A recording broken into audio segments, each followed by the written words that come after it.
يا أيها الذين آمنوا لا تكونوا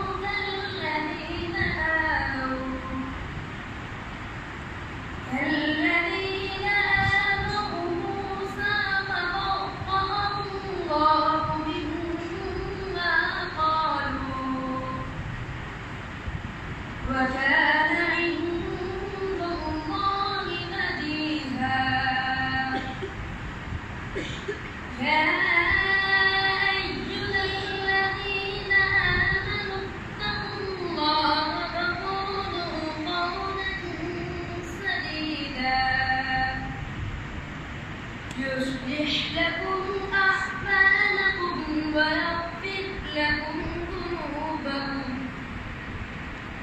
ومن يطع الله ورسوله فقد فاز فوزا عظيما. آمنا